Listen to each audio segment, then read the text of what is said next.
ارشد شریف کی لاش سے گولی برآمد ہوئی ہے اور اس سازش کے تحت بیچارے کو مارا گیا۔ پہلے ہی دن یہ کہا تھا کہ یہ قتل ہے اور اس کو بڑی قریب کی رینج سے مارا گیا اور بعد میں اس کو گاڑی کے نشست سے بٹھا کے سیٹ بیلٹ باندھ دی گئی تو اس میں ان کے جسم سے ایک حصہ ملا ہے جس کو دوسری طرف عمران خان کی اپنی لانگ مارچ کے اندر دہشت گردی کرنے کی واردات جو ہے وہ بے نقاب ہو گئی۔ اسلحہ منگوایا جا رہا ہے، بندوقیں منگوائی جا رہی ہیں، بندے منگوائے جا رہے ہیں اور میں پہلے دن سے کہہ رہا ہوں نا کہ بچ کریں، لیکن ایک اصولی طور پہ یہ فیصلہ ہو گیا کہ لانگ مارچ والوں کی چترول ہوگی اور وہ جیلم کے قریب ہوگی۔ غالباً یہ وہی جگہ ہے۔ السلام علیکم، آپ دیکھ رہے ہیں مبشر لقمان یوٹیوب چینل۔ میرا نام مبشر لقمان ہے اور بڑی ہی اہم خبریں سامنے آ رہی ہیں۔ ارشد شریف کی شہادت جو ہے یا موت جو ہے اس کی گتھی جو ہے اب سلجھنے لگی ہے، یا آپ یوں کہیں کہ الجھنے لگی اور مزید الجھ رہی ہے، اور اس میں ایسے ایسے سرے آ رہے ہیں سامنے کہ لگتا ہے کہ یہ کوئی اس میں بڑے نام شامل ہیں اور اتنا آسان نہیں ہے جس طرح سے بتایا جا رہا ہے۔ دوسری طرف عمران خان کی اپنی لانگ مارچ کے اندر دہشت گردی کرنے کی واردات جو ہے وہ بے نقاب ہو گئی۔ آج ایک پریس کانفرنس میں رانا ثناء اللہ نے ایک آڈیو سنائی جو علی امین گنڈا پور کی تھی، اور اس میں بتایا جا رہا ہے اسلحہ منگوایا جا رہا ہے، بندوقیں منگوائی جا رہی ہیں، بندے منگوائے جا رہے ہیں۔ تو ان کا غالباً ارادہ تھا کہ اسلام آباد انٹر ہوتے ہوتے وہاں پہ یہ کچھ سے کچھ کریں گے، اور میں پہلے دن سے کہہ رہا ہوں نا کہ بچ کریں، اپنے گھر میں رہیں، اپنے پیاروں کو، اپنے بچوں کو گھر میں رکھیں۔ یہ مروا کے یہ لاشوں کی سیاست کرنا چاہ رہے ہیں۔ ابھی تک آپ کو سمجھ آ جانی چاہیے، فیصل واڈا نے بھی یہ بتا دیا آپ کو، اور عسکری پریس کانفرنس نے آپ کو انہوں نے بھی یہ بتا دیا۔ بہرحال لانگ مارچ کیسی چلے گی، کیسی نہیں چلے گی، اس وقت ابھی کیا حالات ہیں اس وقت کے وہ بھی آپ کو بتاؤں گا، لیکن ایک اصولی طور پہ یہ فیصلہ ہو گیا کہ لانگ مارچ والوں کی چترول ہوگی اور وہ جیلم کے قریب ہوگی۔ غالباً یہ وہی جگہ ہے جہاں پہ وزیر آباد سے آگے نکل کے انہوں نے تحریک لبیک والوں کو مارا تھا۔ آپ دیکھیں مکافات عمل کہ اللہ تعالیٰ جو ہے وہ کیسے کیسے انسان کو وہی دن دکھاتا ہے۔ لیکن تفصیل سے آپ کو خبریں بتاتا ہوں، اس سے پہلے اگر آپ نے یہ چینل ابھی تک سبسکرائب نہیں کیا تو پلیز کر لیں، بیل آئیکن کو بھی پریس کر لیجئے گا تاکہ مزید اپڈیٹس آپ کو بر وقت ملتی رہیں۔ اب اللہ کا بڑا کرم ہے ایک لحاظ سے کہ جو میں ارشد شریف کے اوپر پہلے دن سے رپورٹنگ کر رہا ہوں، اس سے بہت سی باتیں جو ہیں وہ صحیح ثابت ہوتی رہیں اور اب ایک ایک کر کے ہو رہی ہیں۔ کچھ چیزیں میں نے سامنے لکھی ہوئی ہیں، میں آپ کو دیکھ کے بتاتا ہوں کہ پہلے ہی دن یہ کہا تھا کہ یہ قتل ہے اور اس کو بڑی قریب کی رینج سے مارا گیا۔ حقائق سامنے آ جائیں گے، یہ بھی میں نے انشاءاللہ کلیم کیا تھا۔ لوگ مجھے کہتے تھے پاکستان میں مرڈر کا پتہ نہیں چلتا تو وہ تو کینیا ہے، اور کینیا میں کیسے چلے گا؟ میں نے کہا کہ یہ بس میرا دل کہہ رہا ہے یہاں سامنے آئیں گے، اور اب لگتا ہی ہے کہ گتھی سلجھنی شروع ہو گئی ہے، یا اگر آپ دوسری سائڈ پہ بیٹھے ہیں تو گتھی الجھنا شروع ہو گئی ہے۔ حامد میر صاحب نے ایک ٹویٹ کی ہے، میں نے ابھی حامد میر صاحب کو فون کیا تھا، میری ان سے بات نہیں ہوئی، لیکن جو انہوں نے ٹویٹ کی وہ آپ یہ سن لیں ذرا کہ ارشد شریف صاحب کے قریبی دوست نے بتایا ہے کہ اس کی اطلاع کے مطابق نہتے ارشد شریف کو گاڑی سے نکال کر نزدیک سے گولیاں ماری گئیں اور بعد میں اس کو گاڑی کے نشست سے بٹھا کے سیٹ بیلٹ باندھ دی گئی، اور پھر تصویر بنا کر کہا گیا کہ پولیس نے فائرنگ کر دی ہے۔ اب یہ چیز جو ہے جو آج حامد میر نے کہی ہے، یہ مجھے کل بھی کسی نے کہی تھی، لیکن کیونکہ میرے پاس اس کو ویریفائی کرنے کا کوئی راستہ نہیں تھا، اور میں نہیں چاہتا کہ اس ایسے پرٹیکولر کیس میں آدمی لوز ٹاک کرے، تو میں نے اس کو ہولڈ کیا تھا۔ لیکن اب حامد میر صاحب نے کہا ہے تو آبویسلی وہ اس میں کافی وہ بھی ایک سینئر صحافی ہیں اور سوچ سمجھ کے بات کرتے ہیں، تو انہوں نے اس کو دیکھا ہوگا ہر اینگل سے۔ ڈان اخبار کی بھی ایک خبر ہے، وہ ڈان اخبار میں بھی وہ بڑی انتہائی اہمیت کی حامل ہے، وہ کیا ہے وہ بھی آپ کو بھی بتاؤں گا۔ لیکن ہو کیا رہا اب یہ دیکھیں، اب لگتا ہی ہے کہ گولی پچھلی سیٹ پہ بیٹھے ہوئے ایک بندے نے ماری اور وہ چھاتی میں لگی، اور بالکل سیٹ کے پیچھے جیسے آپ رکھ کے مارتے ہیں، اور پھر دروازہ کھول کے کسی نے سائیڈ سے گولی ماری تو وہ سر پہ لگی۔ اب یہی حالات و واقعات اس وقت ذرا ثابت ہو رہے ہیں، جو یہ میں نے آپ کو سناریو بتایا وہ کیسے، یہ میں آپ کو بتاتا ہوں۔ ارشد شریف کی لاش سے گولی برآمد ہوئی ہے۔ اب وہ گولی جو ہے وہ گاڑی کو چیرتی بھی آئی اور وہ اندر ان کی چھاتی پہ آ کے رک گئی، جس نے لوہے کی اتنی بڑی چادروں کو سوراخ کر دیا اور وہ چھاتی کے اندر رک گئی، بڑی حیرانی کی بات ہے۔ پمس ہاسپٹل اسلام آباد میں ارشد شریف کے جو دوبارہ پاکستان پہنچنے پہ پوسٹ مارٹم کیا گیا تو اس میں ان کے جسم سے ایک حصہ ملا ہے جس کو انہوں نے کہا ہے کہ ایک گولی ہے۔ اب وہ گولی ہے، اور یہی ڈان اخبار کی رپورٹ تھی جو میں بات کر رہا تھا.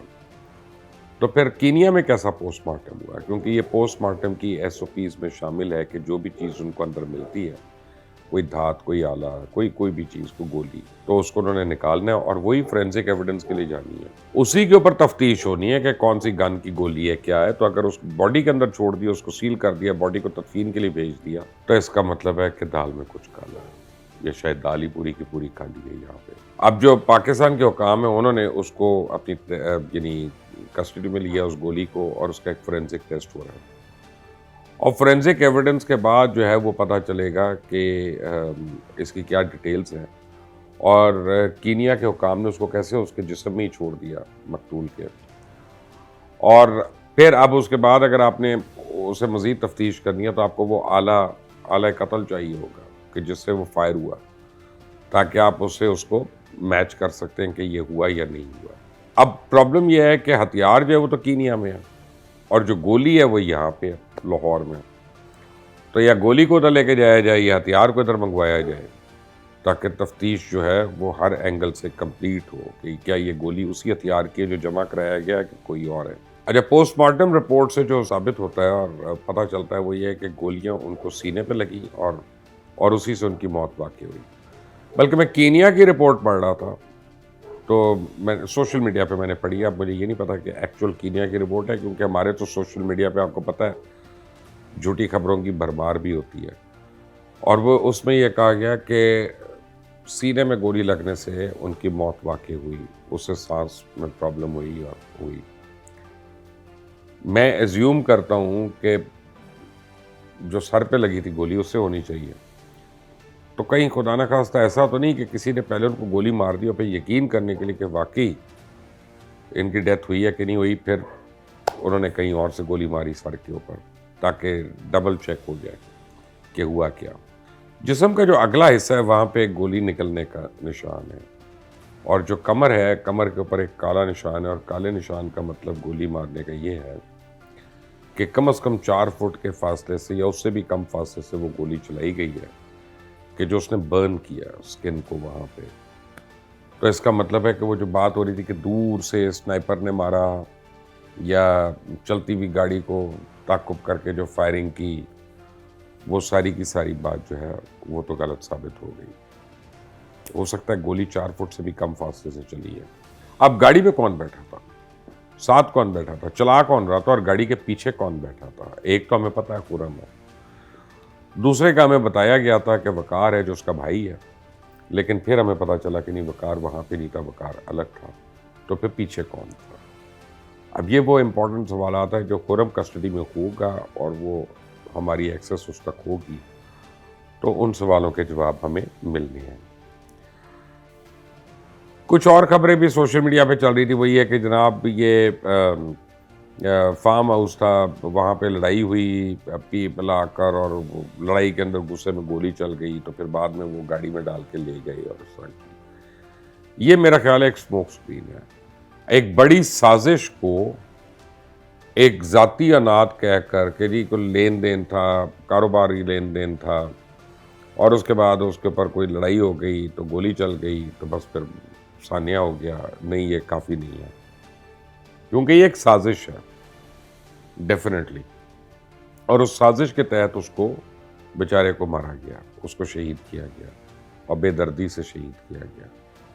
تو اب اس سازش کو پوری طرح بے نقاب ہونا ضروری ہے. میں جب اس کو جتنا دیکھتا ہوں، پھر میں نے سلمان اقبال کا بیان پڑھا جو انہوں نے سوشل میڈیا پہ شیئر کیا.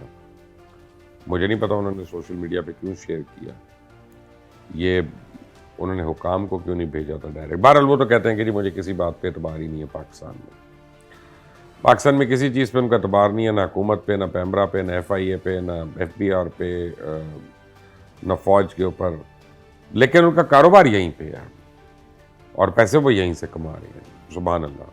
یعنی آپ نے اتنے سال لگائے یہاں پہ محنت کرنے میں، آپ کے بزرگوں کا تو مان ہی یہ تھا کہ ہم پاکستانی اور پاکستان کے لیے جان حاضر، اور آپ نے پاکستان کی ہر چیز کو نفی کر دیا اپنی ان باتوں سے. لیکن اب انکنفرم رپورٹس مجھے آ رہی ہیں، اور مجھے لوگ کہہ رہے ہیں کہ جی وہ کل سے دبئی میں نہیں ہیں اور وہ کینیڈا جا چکے ہیں، یا کینیڈا میں ہیں یا یو ایس میں ہیں. تاکہ وہ ایسی جگہ جانے چاہتے ہیں جہاں سے ان کا خیال ہے کہ ایکسٹریڈیشن نہیں ہوگی اور ان کو پاکستان واپس بلایا نہیں جا سکتا۔ بہرحال انہوں نے یہ کہا ہے کہ جی مجھے کوئی سوال پوچھو گے تو میں اس کا جواب دوں گا، یہ نہیں انہوں نے کہا کہ میں حاضر ہوں گا اور پھر میں جواب دوں گا۔ اب رانا ثناء اللہ نے ایک پریس کانفرنس کیا، مبینہ طور پہ ایک آڈیو ٹیپ سنائی ہے جو کہ صحیح لگتی ہے، کیونکہ دوسری سائڈ سے بھی ابھی تک اس کی کوئی اتنے گھنٹے گزرنے کے بعد بھی کوئی تردید نہیں آئی ہے یا اس کو غلط نہیں کہا گیا۔ وہ یہ ہے کہ علی امین گنڈا پور کسی نامعلوم شخص سے بات کر رہے ہیں اور اسے کہہ رہے ہیں کہ اسلام آباد کا جو ٹول پلازا ہے اس سے پہلے اسلحہ اور بندوقیں لے کر پہنچو، لائسنس والا اسلحہ، اور وہ کہہ رہا ہے ہو جائے گا۔ پھر وہ بتا رہا ہے کہ میں نے تو آپ کو پورا نقشہ بھیجا اس علاقے کا، وہاں کون کون سی سوسائٹی ہے، وہاں ٹاپ سٹی ہے، وہاں فلاں ہے فلاں ہے فلاں ہے۔ تو وہ کہہ رہے ہیں وہ جو ایئرپورٹ کے ساتھ ہے، کہتا ہے ہاں جی ہاں، وہ کہتا ہے میں نے دیکھ لیا وہ نقشہ۔ اس وقت کہتے تم تیاری رکھو، پہنچو، کہتا ہے ہو گیا جناب۔ تو آپ اپنے ہی جلسے میں، اپنی ہی لانگ مارچ میں آپ بندوقیں منگوا رہے ہیں، آپ اسلحہ منگوا رہے ہیں، آپ لوگ منگوا رہے ہیں، آپ تقریب کار ٹائپ مرسنریز منگوا رہے ہیں، اور اب آپ کو جب یہ اوپن ہو گئی بات تو آپ نے بڑے آرام سے کہنا تو ہمیں تو جی خبر تھی کہ ہمارے اوپر اٹیک ہونا ہے تو ہم نے تو اپنی حفاظت کے لیے بلا لیا اس کو۔ نہیں، ایسے نہیں ہوتا۔ یہاں پہ پوری پنجاب پولیس آپ کو حفاظت دے رہی ہے، اور آگے پوری کے پی کے پولیس بھی ہے آپ کے پاس۔ عمران خان کا اپنا پروٹوکول دیکھ لیں، وہ ڈبو نے تو آج بول دیا کہ جناب ہم رات کو اس لیے نہیں کر رہے کہ سیکیورٹی کا خطرہ ہے۔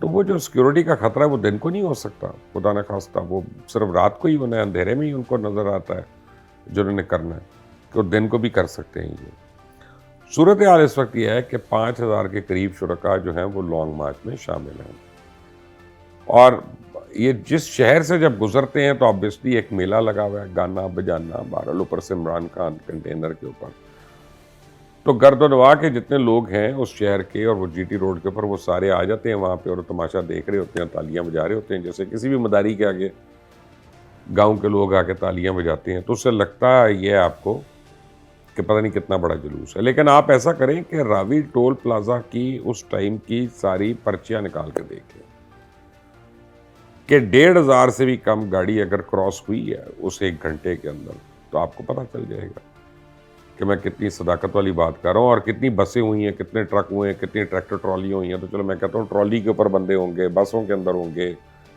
ٹرکس کے اوپر ہوں گے، تو وہ سارا آپ کے سامنے آ جائے گا۔ تو یہی حساب چل رہا ہے کل سے، اور کل جو لڑائی آپ کے سامنے آئی جو میں نے پچھلے اپنی ویڈیو میں دکھائی تھی اسد عمر کی، اور سرزنش کر رہے تھے حماد اظہر کی، تو وہ یہی بحث ہو رہی تھی کہ یہاں پہ بندے کیوں نہیں ہیں، تمہارے حلقے ہیں، یہ ہے وہ۔ کو اسد عمر سے پوچھے یار تمہارے حلقے میں کتنے بندے نکلتے تھے؟ ہم نے دھرنا کیا وہاں 4 مہینے سے زیادہ، حلقہ تو تمہارا تھا، تو تمہارے حلقے سے تو بندے ہی نہیں آتے تھے، سارے بندے ہم لوگوں کو بلانے پڑے تھے، قصور سے، کو کہیں سے، کو کہیں سے، جس کا جو زور چلتا تھا۔ تو پلیز اب تم حماد اظہر کے اوپر اہم ہی غصہ نکال رہے ہو کیونکہ تم لوگ فیل ہو رہے ہو، تمہیں نظر آ رہا ہے۔ لیکن خاص طور پہ جو میں نے کو پچھلے ویڈیو میں بھی کہی تھی کہ پرویز الہی جو ہیں وہ اور مونس الہی الگ ہو گئی ہیں اس مارچ سے، اور آپ کو یہ حقیقت پتہ چل جائے گی گجرات میں کہ کتنے لوگ ہوتے ہیں، کیا ہوتا ہے، کتنا کوئی انتظام ہوتا ہے۔ 2-4 ہزار جو لوگ ہوں گے ان کو روٹی شوٹی دے دیں گے، اتنے تو لوگ ناتھ ہاؤس میں ہی آ سکتے ہیں جو ان کا گھر ہے بھائی، اور ان کو وہاں سے وہ فارغ کر دیں گے۔